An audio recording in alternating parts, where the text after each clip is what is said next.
बच्चों, आप सबका बहुत बहुत स्वागत है मेरे YouTube चैनल में। मैं आपकी रमा मैम और आज मैं आपके लिए लेकर आई हूँ चैप्टर 6 ट्राइंगल्स।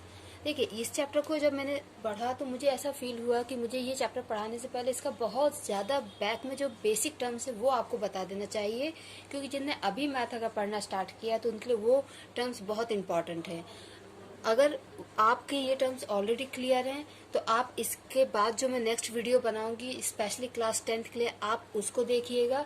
और ये मैं अभी क्लास 6, 7 और 8 का कॉम्बिनेशन बना रही हूँ, तो ये फर्स्ट पार्ट मेरा क्लास 6 के लिए है। बहुत बेसिक टर्म्स बता रही हूँ जो क्लास 10th के बच्चे भी देख सकते हैं। ओके, सो फर्स्ट पॉइंट है लाइन सेगमेंट। लाइन सेगमेंट क्या होता है?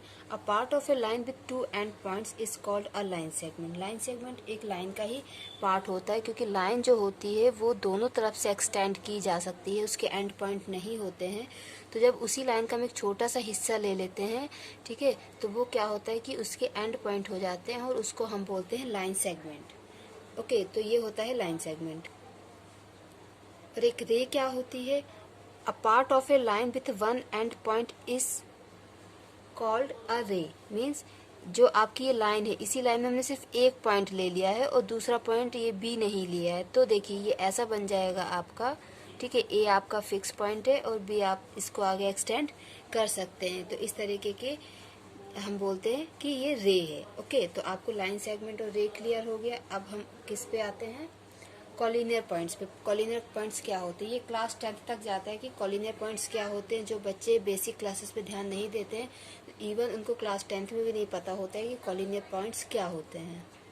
Okay, if 3 or more points lie on the same line they are called collinear points.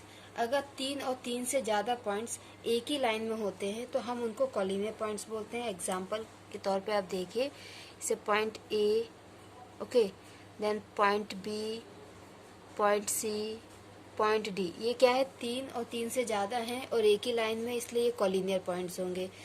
दूसरा आप ऐसे एग्जांपल देख सकते हैं, ए, बी एंड सी। ये भी 3 पॉइंट्स हैं तो इनको भी हम कॉलिनियर कहेंगे। मीन्स मिनिमम 3 होना चाहिए और 3 से ज़्यादा कितने भी हो सकते हैं। तो अगर वो एक ही लाइन में तो हम उनको कहेंगे कि ये कॉलिनियर पॉइंट्स हैं। Okay, non-collinear points, if 3 or more points does not lie on the same line they are called non-collinear points। जैसे देखिए, 2 पॉइंट तो हमेशा ही कॉलिनियर होते हैं। आप ऐसे 2 पॉइंट कहीं भी बना दीजिए इस तरीके से, ठीक है, तो वो हमेशा कॉलिनियर ही रहेंगे, इसलिए 3 और मोर देन 3 कहा जाता है। तो अगर 3 पॉइंट्स हैं और वो एक ही लाइन में नहीं है, ठीक है, तो वो इस तरीके से नॉन कॉलिनियर पॉइंट्स कहलाएंगे। और 3 पॉइंट्स जो नॉन कॉलिनियर होते हैं, अगर आप उनको जोड़ दोगे तो आपको ट्राइंगल मिल जाएगा। 4 पॉइंट्स जो नॉन कॉलिनियर हैं उनको अगर आप जोड़ दोगे तो आपको क्वाड्रिलेटरल मिल जाएगा। तो नॉन कॉलिनियर पॉइंट्स क्या होते हैं? जो एक ही लाइन में नहीं होते हैं। ओके ओके, एंगल क्या होता है? An angle is found when 2 rays originate from the same end point. Means एक एंड पॉइंट है, ये एक एंड पॉइंट है, इस सेम एंड पॉइंट से आपकी 2 रेज ऑरिजिनेट हुई। ऑरिजिनेट मीन्स उत्पन्न हुई, वहां से बनी। तो एक रे ये हो गई, एक रे ये हो गई, ठीक है। जब इस तरीके से 2 रे एक ही सेम पॉइंट से ऑरिजिनेट होती हैं तो वहां पे एक एंगल बन जाता है। वहां पे क्या? एक एंगल बन जाता है। और ये एंगल आपका एक्यूट, ऑब्ट्यूज और राइट एंगल भी हो सकता है। अब ये एंगल्स क्या होते हैं इसको हम देखते हैं। दूसरी बात क्या होता है कि ये जो एंगल्स का ये हिस्सा जो होता है इसको हम बोलते हैं वर्टेक्स, इसको हम बोलते हैं वर्टेक्स। और ये जो रेस होती हैं, ठीक है, ये जो रेस होती हैं, इन रेस को हम बोलते हैं आर्म। ओके, अब टाइप्स ऑफ एंगल हम देखते हैं। इसको आप नोट डाउन कर सकते हैं कि टाइप्स ऑफ एंगल्स कौन कौन से होते हैं। First, acute angle. देखिए, एक्यूट एंगल क्या होता है? जो 0 डिग्री, ठीक है, 0 डिग्री से बड़ा होता है लेकिन 90 डिग्री से छोटा होता है। जैसे मान लीजिए कि यहाँ पे हमने एक एंगल बनाया है, ठीक है, ये हमने एक एंगल बनाया है और इस एंगल की वैल्यू ये एक्स एंगल है, ठीक है। तो ये एक्स जो होगा ये 0 से बड़ा होगा लेकिन 90 डिग्री से छोटा होगा, तो उसको हम कहेंगे कि एक्यूट एंगल है। ठीक, इन शॉर्ट 90 डिग्री से छोटा एंगल जो होगा वो सारे आपके एक्यूट एंगल में आएंगे। एग्जाम्पल 30 डिग्री का एंगल, 45 डिग्री का एंगल, 60 डिग्री का एंगल, 79 डिग्री का एंगल, 17 डिग्री का एंगल, ठीक है, 23 डिग्री का एंगल, मीन्स 90 से छोटे होने चाहिए। तो 90 डिग्री से छोटे जो एंगल होंगे वो आपके एक्यूट एंगल कहलाएंगे। ओके, अब दूसरा है राइट एंगल। राइट एंगल वो होता है जिसमें आपका जो एंगल होता है वो 90 डिग्री होता है, हमेशा 90 डिग्री होता है। मीन्स इस टाइप के जो एंगल होते हैं, एक लाइन दूसरी लाइन के ऊपर परपेंडिकुलर होती है, ये जो एंगल होता है ये आपका हमेशा 90 डिग्री होता है। इसको मैंने एक्स यहाँ पे बताया है, ठीक है, ये हमेशा 90 डिग्री होता है। तो उस एंगल को हम बोलते हैं राइट एंगल। उस एंगल को हम क्या बोलते हैं? Right angle. Okay, third angle है आपका ऑब्ट्यूज एंगल। ऑब्ट्यूज एंगल वो होते हैं जो 90 डिग्री से बड़े होते हैं और 180 डिग्री से छोटे होते हैं। ओके, ऑब्ट्यूज एंगल आपके क्या होते हैं? 90 डिग्री से बड़े होते हैं और 180 डिग्री से छोटे होते हैं। ठीक है, अगर आपको ये लैंग्वेज आप क्लास 6 के अकॉर्डिंग ये नहीं समझ में आ रहा है तो देखिए, ये सिंबल होता है, जिस तरफ ये क्लोज होता है वो नंबर छोटा माना जाता है और जिस तरफ ओपन होता है वो बड़ा माना जाता है। मतलब x जो है 90 से बड़ा है और x जो है 180 डिग्री से छोटा है। तो ऑब्ट्यूज एंगल क्या होते हैं?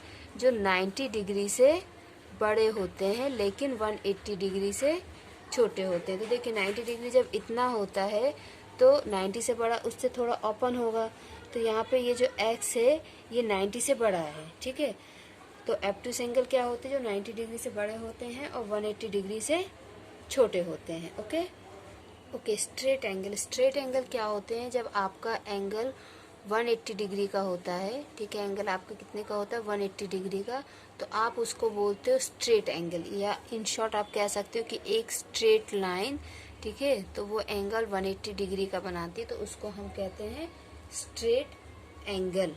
ओके, अब आपका नेक्स्ट एंगल आता है रिफ्लेक्स एंगल।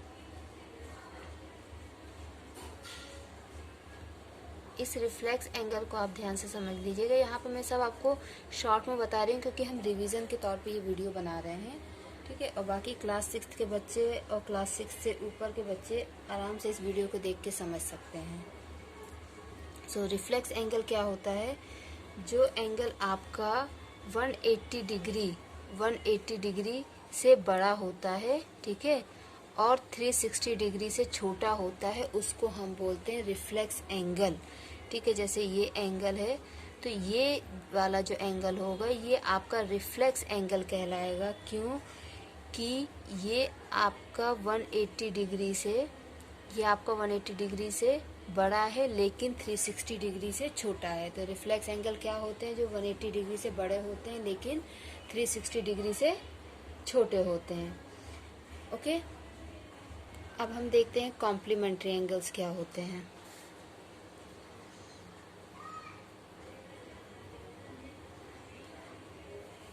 कॉम्प्लीमेंट्री एंगल्स वो होते हैं टू एंगल्स, ठीक है, दो angles whose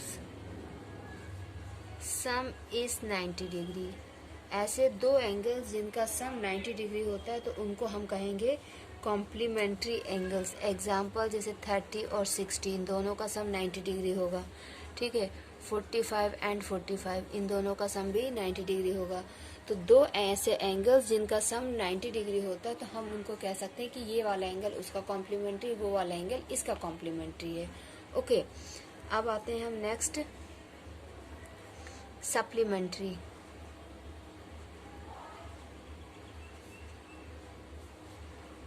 two angles whose some is 180 degree. ऐसे दो एंगल्स जिनका सम 180 डिग्री होता है उनको हम कहते हैं supplementary angles. Okay, supplementary angles, दो एंगल्स जिनका सम 180 डिग्री होता है उनको हम कहते हैं सप्लीमेंट्री एंगल्स। ओके, तो ये कुछ बेसिक चीज़ें थी जो मैंने आपको यहाँ पे समझाई हैं। इसके अलावा adjacent linear pair, vertically opposite, intersecting line, non-intersecting line, parallel lines, exterior interior angles corresponding vertically opposite, alternate, ये सारी चीज़ें का वीडियो मैं ऑलरेडी बना चुकी हूँ। मैं उसका लिंक इस वीडियो के डिस्क्रिप्शन बॉक्स में आपके साथ शेयर करूँगी, तो आप उसको देख सकते हैं। मैंने किस किस चीज़ों को उस वीडियो में डिस्क्राइब किया है मैं आपको बताती हूँ। मैंने एडजेसेंट एंगल के बारे में बताया है, linear pair, parallel line, transversal, vertically opposite angle,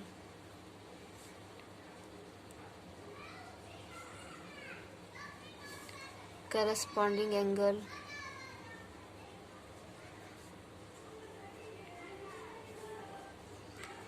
alternate interior angle,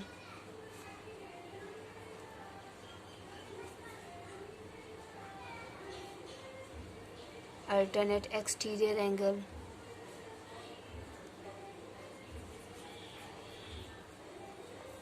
co-interior angle,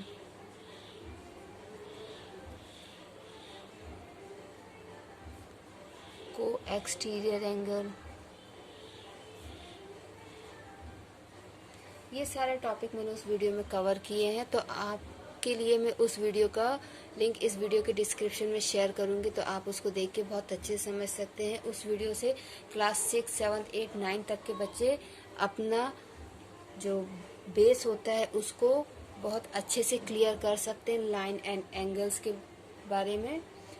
अब ये तो हो गया क्लास 6, 7 और 8 और 9 के लिए। अब मुझे स्पेशली थोड़ा 8 और 9 के लिए वीडियो बनाना है, जो मैं नेक्स्ट वीडियो में कवर करूँगी। तो बच्चों अपना ख्याल रखिए, प्रैक्टिस कीजिए। Thank you, bye bye.